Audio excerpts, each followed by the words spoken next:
what are the red flags of hip pain is the question. And I would say not just for hip, but for any joint.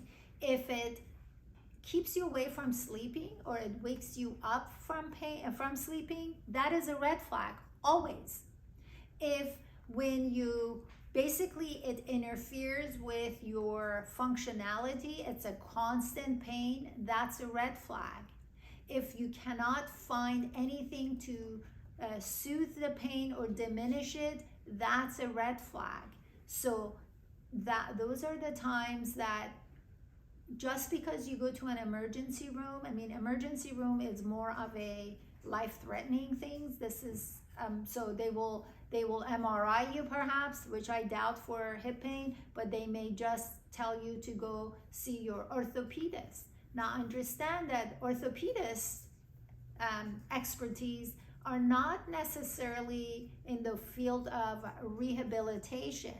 When it comes to rehabilitation, you have an option of seeing a chiropractor, not adjusting you, but to rehabilitate the musculature and the area, the soft tissue that are compromised, in addition to the alignment of your skeletal system, related or not so related to the area. And if you see a physical therapist, then they are experts in the area of muscular rehab and soft tissue rehab. They just do not manipulate or adjust the spine, I should say. So understand that when there is an issue with what I just explained to you, once you've ruled out any pathology, because heavens forbid, there are things that are a lot more serious. So the last thing you want to think about is how to have proper hip mobility, because this may be a life-threatening issue. So once we've ruled those out, now we can sit down and assess the hip area as an example. So the hip area is a ball and socket joint. When it's a ball and socket joint, both the ball and the socket area and whatever influences the lower extremity and the pelvis need to be brought into the picture, evaluated for functionality in performance. So the way I explain movement to my patients is movements like a concert with your body parts being musicians.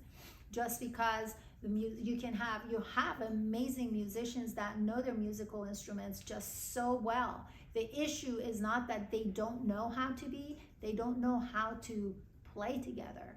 And that is typically as a result of two things.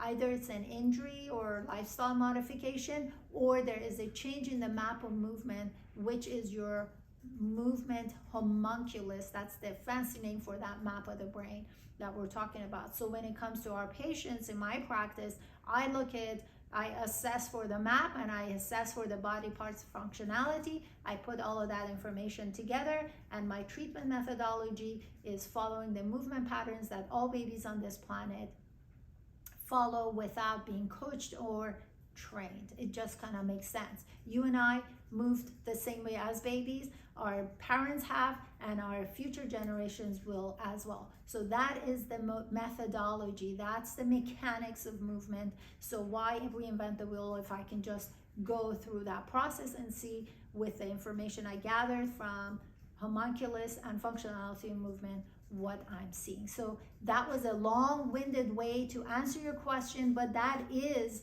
the answer to your question. Not every answer is a short answer. Thank you so much for following us. Thank you so much for subscribing to our channel. And until next time, take care.